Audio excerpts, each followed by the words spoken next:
কেউ দীক্ষিত নেই, কিন্তু হঠাৎ আমার ঘরে একটি ভাড়াটিয়া এসে মানে ওর মাধ্যমে আমার দীক্ষা নেওয়া হয়েছে। তাই ভাবুন, যদি আমার মা বাবা থাকলে দীক্ষিত, শ্বশুর শাশুড়ি দীক্ষিত থাকলে একটু জিজ্ঞাসা করতে পারতাম আমার ঠাকুরের কি নিয়ম, আমার ঠাকুর কি বলেছেন, কিন্তু আমি ওটাও করতে পারতাম না। এখন তো তাও মোবাইল হয়ে গেছে, মোবাইলের যুগ জামানা চলে এসছে, মোবাইল দেখে দেখে অনেকটাই ঘরে বসে বসে জানতে পারি, ইউটিউব দেখে কিংবা সৎসঙ্গ দেখে। কিন্তু আমার টাইমে ওইসব ছিল না। তাই আস্তে আস্তে আস্তে আস্তে করে পরম দয়াল, আমি জানি না, আমি 20 দিন না খেয়ে ঘরে মধ্যে আমার শাশুড়ি বন্ধ করে রেখে দিয়েছিল, কে বাঙালি ভূত ধরে নিয়েছে, একে বার ঘরে বন্ধ করলে এর ভূতটা নামবে, এমনি নামবে না বল। তাই আমার মধ্যে একটি রাগ বসে গেল, কি আমি না খেয়ে আমাকে যখন রাখা যাচ্ছে, আমি তো কোনো ভুল করিনি, আমার ঠাকুর তো কিছু চাইতে আসেনি, তাও আমাকে এলো কেন? মরে গেলেও চলবে, কিন্তু আমি ঠাকুর ছেড়ে থাকতে পারছি না। আমি স্বামী দেবতাকেও বলতাম কি আপনারা যেমন করে থাকছেন, আমারও ইচ্ছে হয় কি আপনাদের মতন আপনার খুশিতে নিজের খুশি মানে এড করে আমার জীবন যেন ভালো চলো, কিন্তু আমি পারছি না। আমার ঘর থেকে কি বলবো, আমার বাড়িতে আমার দিদির ঘরে বিয়েও ছিল কিছুদিন আগে। আমি নিজের ফ্যামিলিতে এখন একা সস্তানি হল, আমার ফ্যামিলিতে কেউ নেই। যখন দিদির বাড়ি গেছিলাম বিয়েতে, শুধু ছাগল কাটা যাচ্ছে, এত ছাগল বিয়েতে কাটানো যাচ্ছে কি রক্ত মানে একটা মানে নদীর মতন বয়ে যাচ্ছে, এত রক্ত। আমার এত খারাপ লাগছে, এত মনটা খারাপ হচ্ছে, যেন কি বলবো। তখন বলে ফেলেছে একজন কি দিদি আমি দিদির বাড়ি গেছি তো ওখানকার পাড়ার লোক তো আমার জামাইবাবুর মানে বন্ধুরা তো জামাইবাবু বলে আর কি করছে কি আপনার তো ইচ্ছে নিশ্চয় হচ্ছে কি এই মাংসটা খায়, কিন্তু আপনি বলছেন না। আমি বললাম আমি যা দীক্ষা নিয়েছি না, আমার গুরু বলেছেন মনকে চাকর বানিয়ে রাখতে, আপনারা মনকে মালিক বানিয়ে রেখেছেন, এই জন্য মনটা যে বলে সেটাই করেন। কিন্তু আমি নিজের মনকে কন্ট্রোল করে রেখি, নিজের মুঠিতে বেঁধে রেখেছি, তাই আমার মনের কিছু চলবে না, আমি যে বলবো সেটা আমার মন করবে। কিন্তু আপনারা মনকে মালিক বানিয়ে দিয়েছেন, এই জন্য আপনার মাথায় মনটা বসে আছে, আর আমি মাথাতেই কাউকে বসতে দিই। তখন আমার জামাইবাবুকে বলছে কোন গুরুর দীক্ষা নিয়েছে, সত্যি এই লাইনটা অনেক মানে বোঝার মতন আছে। সত্যি মন যে মানুষ মুঠিতে করে নেবে, হাতে বেঁধে নেবে, তার কি বলা যায়। তাই আমি পরম দয়ালের শিক্ষা কি করে হয়েছে সেটা আমি বলতে গেলে অনেকটাই সময় লেগে যাবে। আমি একটু বলি, দয়ালের দয়া কি বলবো, আমি পরম পিতার চমৎকার অনেক পেয়েছি, অনেক মানে আমার জীবনে যত দিন আমি কাটিয়েছি তার দয়ালের দীক্ষা নিয়ে, ততদিন একটি দিন ওনার দয়া আমি পেয়েছি, আমি খুবই ভাগ্যবান। কিন্তু বলে না, পাণ্ডবের মতন যে দুঃখ কষ্ট সহ্য করতে পারবে তার হিস্সাতে শ্রীকৃষ্ণই নিশ্চয়ই আসবে। পাণ্ডব যে দুঃখ করেছিল, ওর কাছে কিচ্ছু ছিল না, না ধন সম্পত্তি, না অস্ত্র, না শস্ত্র, না অতটা লোক, কিন্তু দুঃখ অনেক ছিল। এই জন্য তো কৃষ্ণ ওর হিস্সাতে, পাণ্ডবের হিস্সাতে, তাই কষ্ট সহ্য করার জন্য এনি টাইম রাজি থাকতে হবে। ঠাকুরেও তো বলেছেন सत्यानुसरणे कि दुख के लिए राजी रहो, दुख तुम्हारा क्या करेगा, कष्ट के लिए राजी रहो, दुख तुम्हारा कुछ भी नहीं कर पाएगा। दुख एक प्रकार का भाव है जो उसको निकाल देने से ही खत्म हो जाता है, तो वो दुख हमारा कुछ बिगाड़ नहीं पाएगा। तो दुख के लिए तैयार रहेंगे, कष्ट भोगने के लिए तैयार रहेंगे, तो परमात्मा मेरा हिस्सा में रहेगा, ये अति निश्चित मान के चलते हैं। क्योंकि हमारे साथ दो बार इलेक्ट्रिक शॉक में हम मर के बचे, डॉक्टर जवाब दे दिया था कि बचेगा नहीं, अगर बच गया भगवान बचा लिया तो ये পাগল हो जाएगा, তবু আমি বেঁচেছি। আমার ছেলে অ্যাসিড খেয়ে নিয়েছিল জল ভেবে, আর ডাক্তার বিহারে ডাক্তার মানে হাতেই লাগাচ্ছে না, বলছিল মোরা বাচ্চাটা 1.5 বছরের বাচ্চা অ্যাসিড খেয়ে কি করে বাঁচতে পারবে। অ্যাসিড খেয়ে নিতে তারপরে খাবার পর শুধু ব্লাডিং বমি করে করে মানে 4 ঘন্টা তিনটা সময় ভোরবেলা এসিড খেয়েছে, আর ডাক্তার তখন তো পাওয়া যাবে না। আমি তো অনেক, আমার আমার 18 বছরের বয়স ছিল তখন, 19 বছরের। তখন আমার শাশুড়ি মা ছিল না, আমি একা, আমার স্বামী দেব তো বাইরে বাইরে থাকতেন, শুধু আমার পরম পিতা আর তিনটি সন্তানকে নিয়ে আমি থাকতাম। ওই যে বিড়াল, দুটো বিড়াল উপরে চেপে ঝগড়া করে ওই বোতলটা নিচে ফেলে দিয়েছে, ওই এসিডের বোতল। সব জিনিসপত্র আমি উপরে রাখলাম, কিন্তু এসিডের বোতল আমি দেখতে পাইনি, চৌকির তলায় ঢুকে গেছে। ওই এসিড যখন নজর পড়েছে তখন নজরও পড়েনি, ওই চৌকির তলায় ছিল। যখন ভোর 3টা বেজেছে তখন আমার ছোট্ট ছেলে 1.5 বছরের, ও বলছে এখন গ্রাজুয়েশন করছে, এখন ডিস্ট্রিক্ট টপার। দুটো ছেলে হতে পারেনি, কিন্তু দয়ালের দয়ায় যে বেঁচে, আর দয়া নিজেই বাঁচিয়েছে, তাই ডিস্ট্রিক্ট টপার আছে আমার ওই ছেলে। অতটা খাটনিও করে না, পড়তেও অতটা করে না, কিন্তু দয়ালের সবই দয়া। তাই যখন ছেলেটা যখন জল খেতে চাইলো, মেজো ছেলে 3.5 বছর, 1.5 বছরের ছোটটা, আর মেজো ছেলে ওই 4 বছর মতন হবে। ওই যখন জল খেতে চাইলো, ওই জলটাই একটা দিয়ে জলটা বাবুকে ওই গ্লাসে জল দিয়ে দিয়েছি, আর আমি জল ভেবে ছেলেকে খাওয়ালাম আমি নিজের হাতে। একবার মুখে নিয়েছে, খেয়েছে, তারপরে হাত ছাড়া হয়ে গেছে, মানে গ্লাসটা ছেড়ে দিয়েছে, মানে শরীরে কিছু নেই। আবারও খাচ্ছে, আমি মুখে দিয়েছি এইটুকু জল খাবি, আরো খা। ও কেমন আমি ডাইনি মা, কেন ওই বিষ খাওয়াচ্ছি নিজের হাতে জল ভেবে। ওই বাচ্চাটা 2বার 3বার মুখে খেয়েছে আর পড়ে গেছে বিছানাতে। মুখ থেকে যে জলটা পড়েছে ওইখানে গাড্ডা হয়ে গেছে, তুলোর বেড ছিল আর বালিশও তুলোর ছিল, ওইখানে পুড়ে গেছে জল, মানে মুখ থেকে যে পড়লো ওইখানে পুড়ে গেল, একদম জ্বলে গেল। এই বাচ্চাটা মানে তখন কি লাগছে, চোখে যে কালো থাকে ওইটা দেখাচ্ছে না, একদম বন্ধ, শুধু একটু একটু সাদা, আর একটু মুখটা খোলা, একদম কিচ্ছু না, শুধু 1 মিনিট পর পর, 1 মিনিট 2 মিনিট পর পর শুধু ব্লাডের বমি হচ্ছে। পাশে আমি দৌড়ে গেলাম, একটা বাটিতে ওর বমিটা রেখে পাশে বাড়িতে গুরুবনকে দেখাতে। আমার বুদ্ধি নেই তো, আমার ঘরে কেউ বড়ও নেই যার কাছে আমি জিজ্ঞাসা করি, আমি ভাবিও নি কি অ্যাসিড খেয়েছে। দেখাতে গেলাম, ও বলছে কি খেয়েছে যে এমন ব্লাডিং, ব্লাডটা একদম ব্লাডের মতো লাগছে না, কালো ব্লাড। ও বলছে, আমি দৌড়ে এলাম, কোন জল দিয়েছিস রে? যখন বোতলটা আমার ছেলে দেখাচ্ছে মেজোটা, তখন দেখতে পাচ্ছি তোর এসিড। আবার জিজ্ঞাসা করতে যাচ্ছি কি এই জলটা খেলে কি কিছু হবে? আমি এটাও বুদ্ধি নেই কি এটা এসিড খেলে মরতেও পারে বাচ্চা। তখন এভিল দিয়েছে একটা ভাঙ্গি ভেঙে, বলছে এটা খাইয়ে তুমি ডাক্তারের কাছে যাও। আমি ঘর থেকে বেরোতাম না, আমার 3টে সন্তান হয়ে গেছে, কিন্তু বিহারি তো, বিহারে আমার শ্বশুর বাড়ি, তখন আমাকে ঘর থেকে বেরোনোর এলাও ছিল না। আমি দেখিও না কোথায় ডাক্তার, কিন্তু যখন ওই মাটি বলে দিল বাচ্চাকে জলদি করে ডাক্তারের কাছে নিয়ে যাও, ঠাকুরের কাছে প্রণামী দিয়ে প্রণাম করে অজপা জপা জপ করতে করতে ঘর থেকে বেরিয়ে গেছি। 8টা ডাক্তার বাবু আশেপাশে ঝোলাছাপ ডাক্তার বাবু ছিল, ওরা হাত দিল না, বলছে বাচ্চাটা তো মরে গেছে, বাচ্চাকে নিয়ে যাও, কোথায় নিয়ে যাবার আছে, কিন্তু বাঁচবে না তোমার ছেলে। যখন এখান থেকে 7 কিলো 8 কিলোমিটার দূর মুঙ্গের ডিস্ট্রিক্ট, ওইখানে এমবিবিএস ডাক্তার অর্জুন প্রসাদ বলে একটা ডাক্তার, বাচ্চারই ডাক্তার, হসপিটালের ডাক্তার, কিন্তু প্রাইভেট হসপিটালও সাইড থেকে খুলে রেখেছিল। ওই ডাক্তার কাছে খুঁজতে খুঁজতে বলতে বলতে জিজ্ঞাসা করতে করতে ডাক্তার ওর বাড়িতে পৌঁছেছি, আর তখন পর্যন্ত মানে 6টা বেজে গেছে ভোরবেলা। চিৎকার করে যাচ্ছি, ডাক্তার বাবু বেরোন, আমার ছেলে কিছু হয়ে যাবে।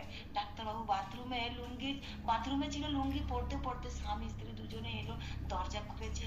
আমি ডাক্তার বাবু আমার বাচ্চা দেখুন না, এসিড খেয়ে নিয়েছে, দেখুন একটু। আবার ডাক্তার বাবু বলছে বাচ্চাটা তো মরে গেছে, আপনার সঙ্গে কেউ নেই? আমি হ্যাঁ আছি না, আমি আছি, আপনি দেখুন তো কিচ্ছু হয়নি, আপনার বাচ্চা মরে গেছে। ততক্ষণ আবার আমার ছেলে বমি করে দিয়েছে ব্লাড। আমি বললাম, মরা বাচ্চা তো কোনোদিন বমি করবে না, আর আমার বাচ্চা মরতেই পারে না।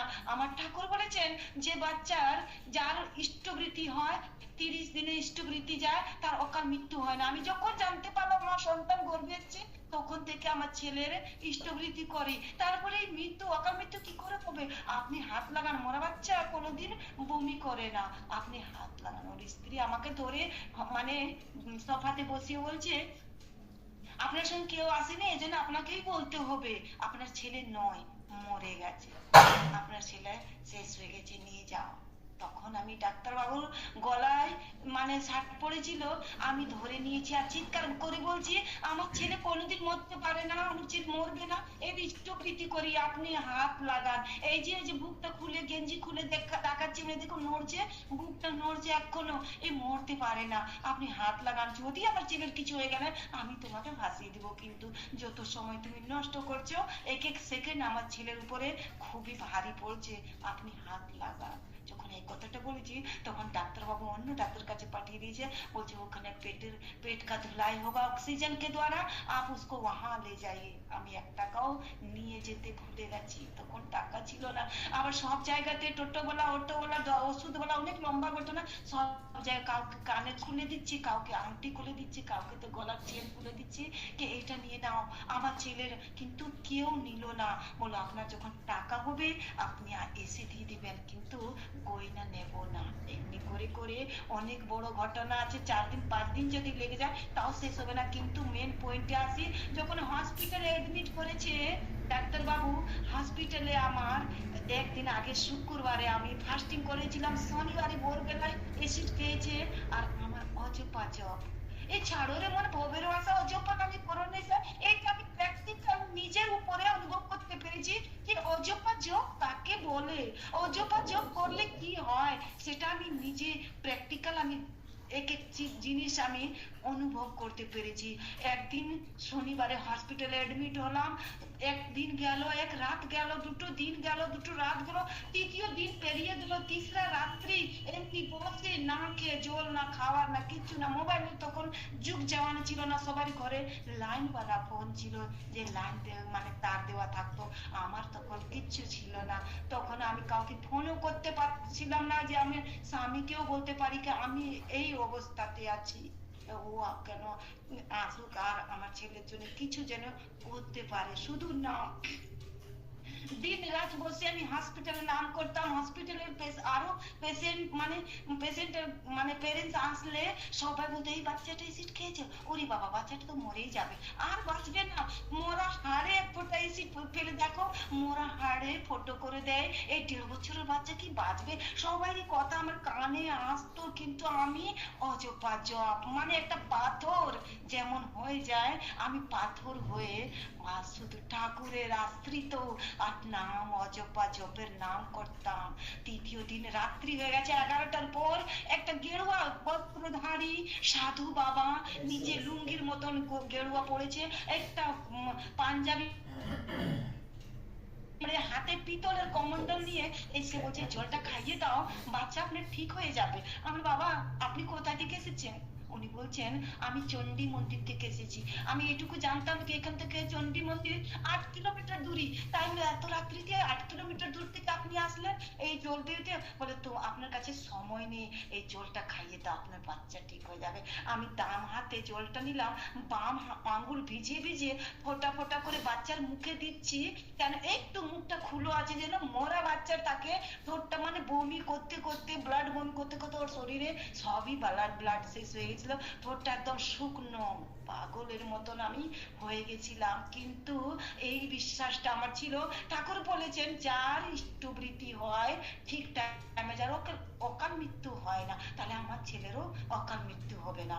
ওই বাবা দিয়ে গেছে, ওই জলটা খাওয়ালাম, 5 মিনিটও হয়নি আমার ছেলের 1.5 বছর ছেলে যে সবাই বলে দিয়েছিল মরে গেছে, মরা বাচ্চা আছে, ওই বাচ্চাটা বলছে মা ভাইয়া গন্দা পানি পিলা দিয়া था, मम्मी भैया ने गंदा पानी पिला दिया था। বাচ্চাটাকে কোলে থেকে আমি পেলে বিছানাতে বেডের উপরে ফেলে দৌড়ে ছুটে আমি গেটের কাছে গেলাম, ওইখানে গিয়ে যে থাকে গেটের কাছে দাদা, ও দাদা বেঞ্চের উপরে শুয়ে আছে, আমি দাদাকে চিৎকার করে বলছি দাদা একটু দরজা খুলুন না জলদি করে, একটা সাধু বাবা গেছে ওনার সঙ্গে কথা বলার আছে। উনি কোনটা জলদি দেন, আমার বাচ্চার জ্ঞান চলে এলো, আমার পায়ের আঙ্গুল দেখে মাথা পর্যন্ত দেখে বলছে আপনি স্বপ্নে দেখেছেন, আপনি কি ঘুমিয়েছিলেন, आप क्या नींद से उठे हो, आप सो गए थे?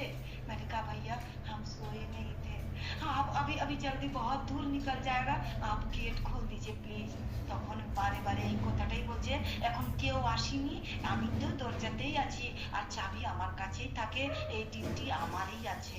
তখন আমি দৌড়ে গেলাম পিছের গেটে। আমি ভাবলাম পিছের গেট আছে, ওই গেট থেকে বেরিয়ে গেছে মনে হচ্ছে। আবার দৌড়ে পিছনের গেটে গেছি, সেম টু ইউ ঘটনা। তারপরে আমি বেডের কাছে এসে এত চিৎকার করে আমার মুখ থেকে বেরোলো কথা, ठाकुर अब तब से गेरुआ वस्त्र पहनने लगे। आप सादा ड्रेस छोड़ के बांधे के गेरुआ ड्रेस कब से पहनने लगे ठाकुर? आपको हम पहचान गए, आप हमें बेवकूफ बनाने के लिए ड्रेस चेंज करके आए थे, हम आपको पहचान गए। तो চিৎকার করে কান্না, ডাক্তার নার্স পেশেন্ট আরো সবাই আমার সিটের কাছে চলে এলো। এমনি বোটা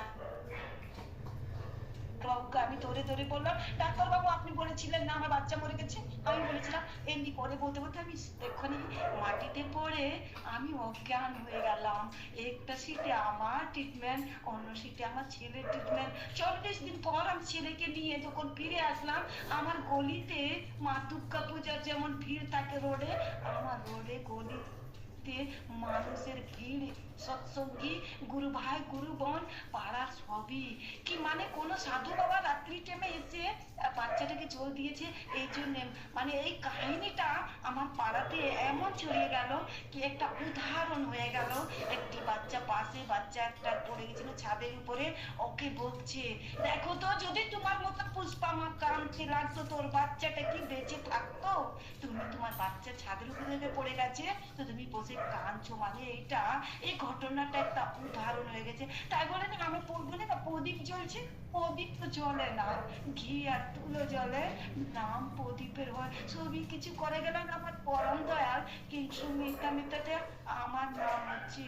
তাই करते हो तुम कन्हैया, मेरा नाम हो रहा है। परम दयाल का ऐसा ऐसा कृपा है, अजपा जब किसको बोलते हैं और भवेरो आशा किसको कहते हैं। चारों रे मन को बदले बोलो हरी हरी, इस सबका एक एक अक्षर हम अनुभव कर पाते हैं, क्योंकि परम दयाल हमारा परीक्षा बहुत लिए है। सब মানে সব সময় আমার পরীক্ষা নিয়েছেন, কিন্তু আমাকে কোনো সময় হারতে দেননি। সব জায়গাতে আমার জিত হয়েছে, সেটাই পরম দয়ালের দয়াতে।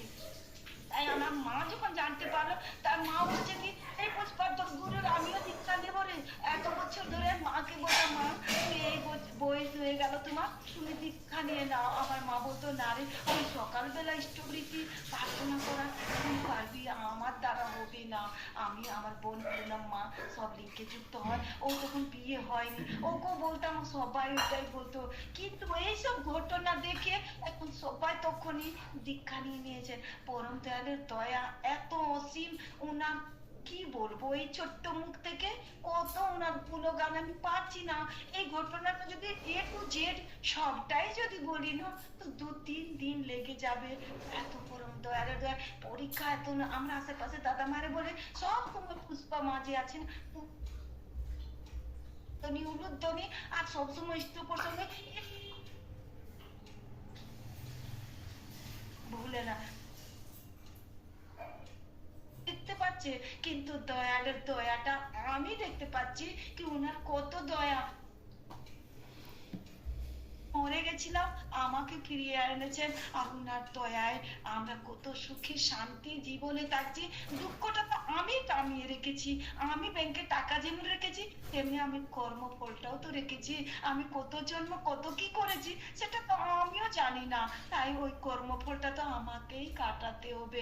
পরম দয়াল দয়া করে কর্মফলটা জলদি জলদি করে আমার আমার কাছে এগিয়ে দেন, কি জলদি করে কাটলে আমি কেন বলে কাপড়টা নোংরা হয়ে গেছে, এটা তো একদম ডিটারজেন্ট দিয়ে জলদি করে কেচে যদি পরে নি তা কত সুন্দর লাগবে। তাই আমার যে ভেতরের নোংরা আছে না ওইগুলো সব পরম দয়াল কর্মফল বানিয়ে ওইটা কাটাচ্ছেন।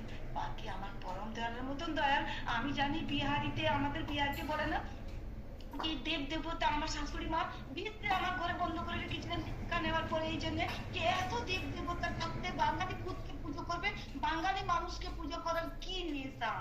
এই বাঙালির মেয়ে তো, এই জন্য বাঙালি ভূত ধরে নিয়েছে। তাই আমি আমি ধরতে পারি না পরম দয়ালকে। পরম দয়াল দয়া করে আমাকে ধরেছেন। জানি না কোন কর্মফল আমার কোনটা ভালো ছিল যে আমার পরম দয়াল দয়া করে আমাকে ধরেছেন। তার জন্য আমি আমার সন্তান বেঁচে আছি, না হলে আমার হাড়ও থাকতো না।